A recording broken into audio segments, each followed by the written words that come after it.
Alison Corns, and my main caring role is for my 9-year-old daughter who has a physical disability that restricts her mobility, that causes balance problems and can generally make her quite poorly at times. My name is Tia and I look after my mother who has multiple sclerosis. My name is Leah Payne and I care for my mother who is 88 years old and she's living with vascular dementia and Alzheimer's. My name is Harry Mystery and I'm a carer for my mum. I guess I've been a carer since I was 17. I don't think I realised I was a carer up until I joined Bolton Carer Support. You sort of defined that, yeah, you have been carer for a significant number of time. I think with me it was, I was an only child, my father passed away, so culturally it was usually down to the child to look after the parents, but I don't think I saw myself as a carer. I just sort of got on with it. My occupation is a youth worker and I work for Bolton Lads and Girls Club in Bolton. I'm actually the Fundraising Development Officer at Bolton Carer Support. I'm a solicitor for a firm called Taylor Rose MW in Warrington. It's a national firm. I'm the Senior Advice and Guidance Officer at Healthwatch Bolton.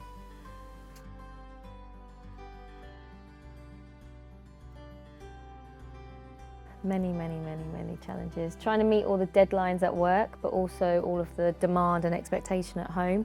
So, for example, if I've got meetings and my mum's got prescriptions that need picking up, the chemist closes at 6 and I might finish at 5:30 and I'm in West Bolton and to get across it's not possible.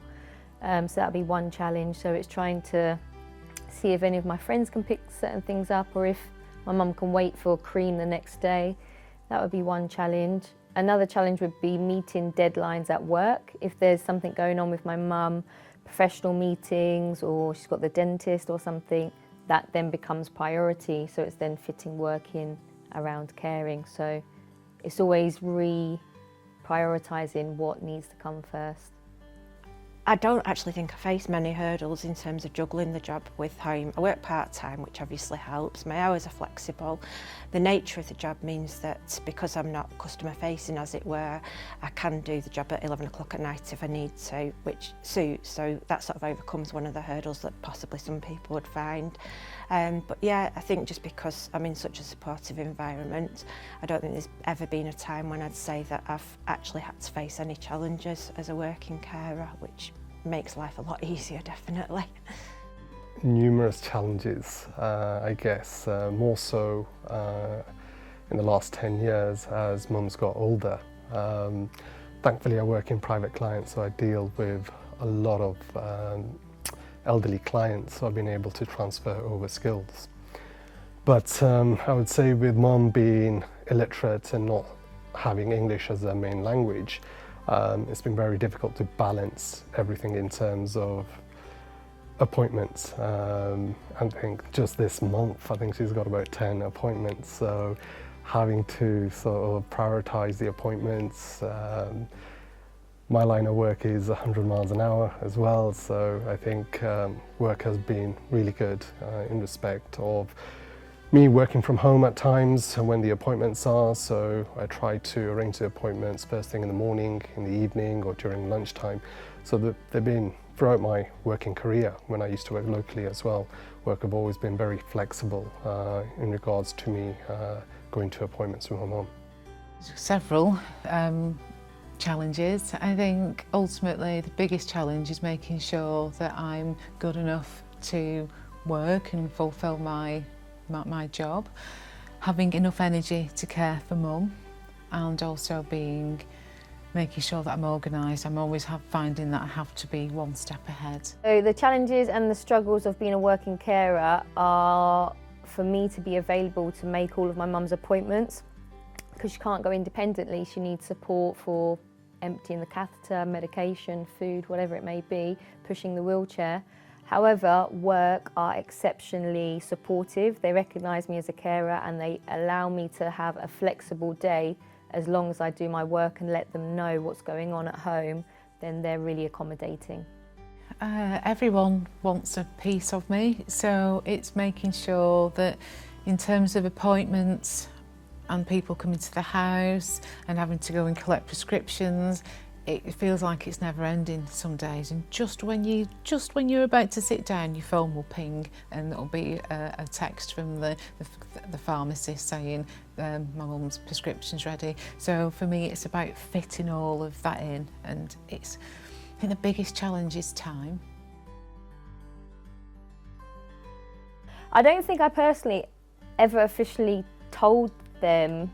Now I have, but what it was that my manager, I got on with him really well, so I must have told him small bits as to why I was late or something's happened, and said, oh, my mum's not well, something's going on. Then over the years, that relationship developed, and he knew that I had caring responsibilities at home.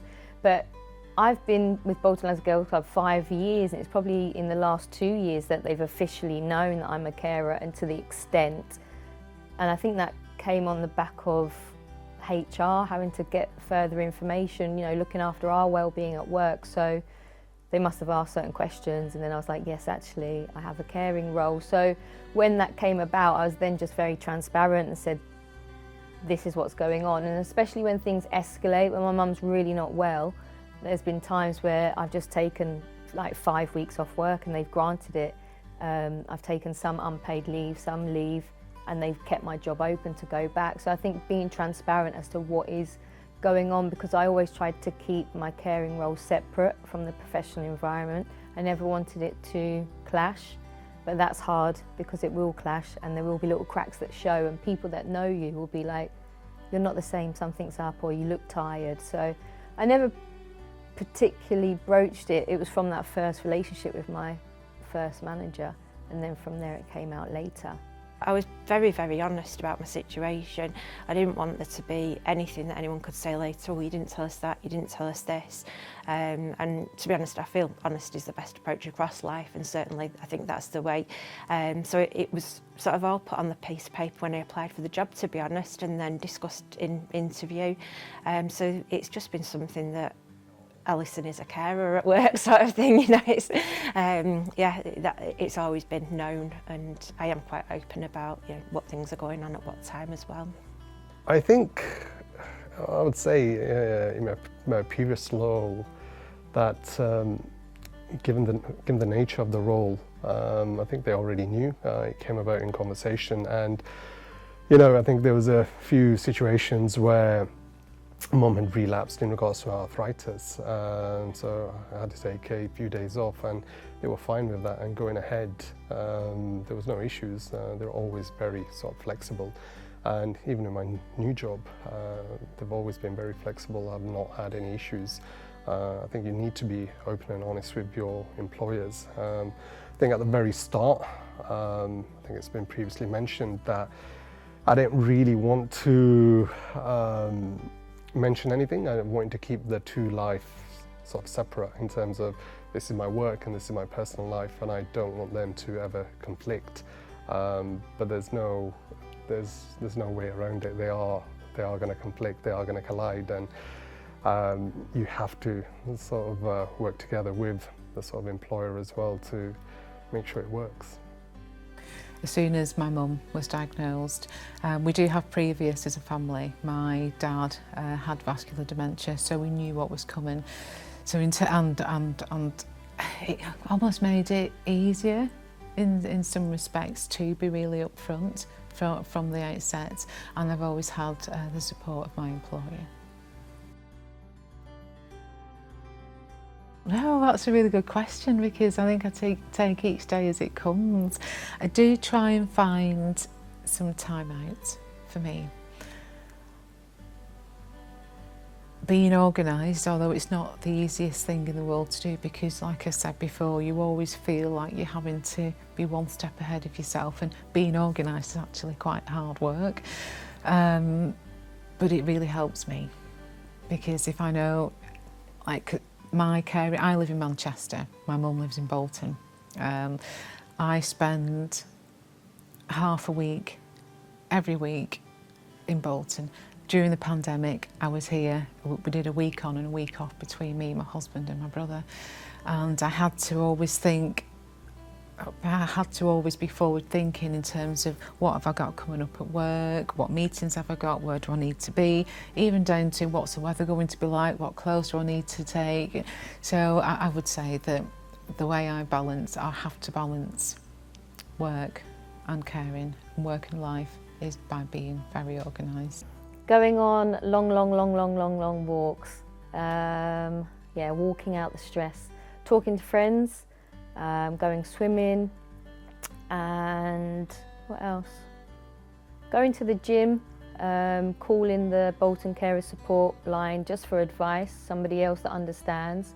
And recently I've been put in touch with a wellbeing hub at Bolton Hospice where I can go for complementary therapy. Like I say, my life is 100 miles an hour, and I think I prefer it like that. I like being busy constantly, so it's not just a case of work. I'm involved in so many other different things. I keep on taking on new things, and I think I like that high pressure. I'm used to having a high pressure environment in work, and then all the external activities, committees that I sit on as well. I think it just helps me just keep on moving. I don't think I like stagnating, but it can be very difficult, especially if, say, if a mom has relapsed in arthritis or she's got a lot of appointments. You have to balance everything in advance, and I tend to be very OCD. I like to plan everything in advance. So if there's any appointments which are going to be in a couple of months, they're already in the diary. If I've double booked somewhere, we'll look to sort of move it very quickly as well, in amongst the diary. So yeah, I do think you need a good balance. Otherwise you are going to sort of burn out at times, and there's been numerous occasions where I guess I felt that this is getting a little bit too much now. You know, you're running around here, there and everywhere, you're at work, you're then coming back home, you've then got the responsibilities of the carer. So yeah, I think you do need that balance, and I guess you also need to ask for support. I think that's one of the main things I've learnt in the last 5 years or so. You can't do everything yourself. You may think you're Superman, but it's not weak to ask for help. I didn't balance it for quite a while. I let caring completely overwhelm me and went into crisis, hence why I sought out the help of Bolton Carers support. In terms of balancing work and care, since I've started working, I've been careful to try and make time for myself. I'm careful to use every minute as wisely as I possibly can. Try to prioritise both in my home life and my work life so that I've not got things playing on my mind too much, because I do find that if I've got things in my mind, then that affects me professionally and personally.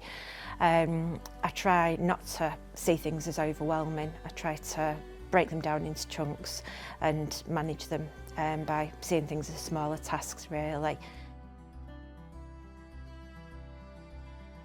I am not linked in with Bolton Carers Support as a carer. However, through my role as an advice and guidance officer, I have signposted many of our clients to Bolton Carers Support, and I've recently just led on a piece of work around unpaid carers and their experiences of social isolation and loneliness.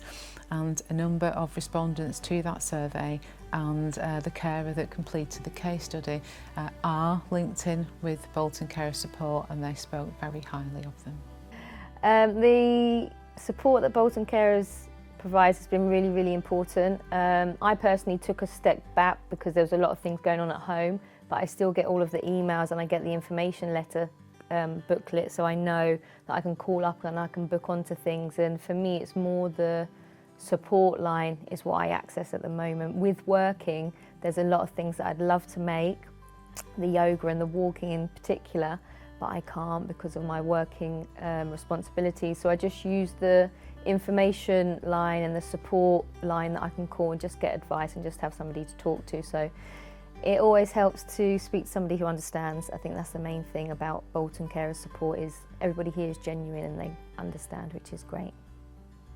The importance of Bolton Carers Support, I don't think it can be understated, because before I joined Bolton Carers Support, yes, I was a carer, but I didn't realise I was a carer. So I just thought, yeah, I'll continue what I have been doing. I wasn't aware of any sort of charities or organisations like Bolton Carers Support. So it came at a very good time in terms of sort of realising that there are other individuals out there like me who obviously are doing a lot of caring, who also have sort of jobs as well. So I think I've learned a great deal in the last few years with Bolton Carers Support. It's just snippets of information, help and support, which I've been able to then sort of take all the information and then sort of apply it, I guess, as a carer, which has been good.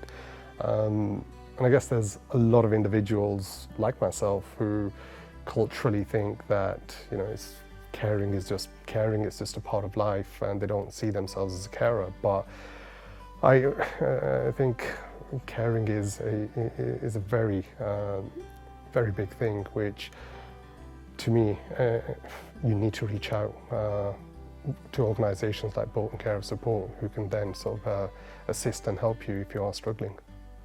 Well, I think that as a carer, I've found it really difficult to reach out to other organisations, and I think mainly because when I have in the past, not to Bolton Carers Support, but when I've reached out to other organisations, I've not found them to be terribly helpful. And then you just think, well, do you know what? I'm just going to get on with it. And that's what you do, and it's really hard, and I cry and I take myself off for long walks and things, and that's how, yeah, and you just find a way of coping. So maybe after this, you know, I should tap into Bolton Carers Support, but I do feel that past experience has made me reluctant to reach out. I feel really grateful to them because I'd not worked, I'd cared for my daughter's dad as well, was a full-time carer. Got ready to go back to work when my daughter had started school, and came up across barrier against barrier for getting back into work. I had numerous interviews, all of whom said, oh yeah, you'd be great for the job, but we've got someone who's worked more recently than you. And it knocked my confidence completely. I wasn't in a place of good confidence anyway. Confidence went even lower. I saw the job advertised because I'd used the services of Bolton Carers Support myself. Saw the job advertised. I'd done fundraising many moons previously and thought, oh, you know, this could be for me. Didn't apply first time it was advertised. Came back from a holiday to see that the deadline had been extended. Still didn't have the confidence to apply. And when it was advertised for the third time, I thought, right, just try. You don't know what's going to happen. I tried, and I'm 4 years into a 1-year contract and loving the job. So feel very grateful to have had the opportunity. You really have to keep your boundaries in place with the person that you're caring for. It's really hard, but you have to be quite firm with them that I am going to do what's required. However, I've got this meeting, or I need to go for a walk for myself. So keeping your boundaries in place, prioritising yourself as well is really important, that you speak to the person that you're caring for and say, you know, I really need just to take a little bit of time for myself so that I can come back and look after you as best I can. Otherwise, I'm going to burn out with work as well. And being honest that work is quite intense and stressful, and that you just need a moment before you step straight back into that caring role. And lastly, tip would be try not to overdo it, and don't fall into the people-pleasing trap, because you will try to be everything to everybody and you have no energy for yourself. So yeah, take a step back. I've definitely learnt to look after myself. We did some fantastic sessions during lockdowns about our own well-being, which taught me quite a bit about sitting back sometimes, taking a bit of a breath, moving around, and they were short sessions but very useful. Certainly self-care is something that's really important. Doesn't necessarily have to be a few hours, literally a few minutes as I say, just to breathe. Just something I've found quite therapeutic is a colouring book beside me. And so if I start to feel a little bit stressed, whether it's personal or professional, just colour a few of a butterfly's wings or something like that, just to ground me and take me back. Look out the window, look at nature.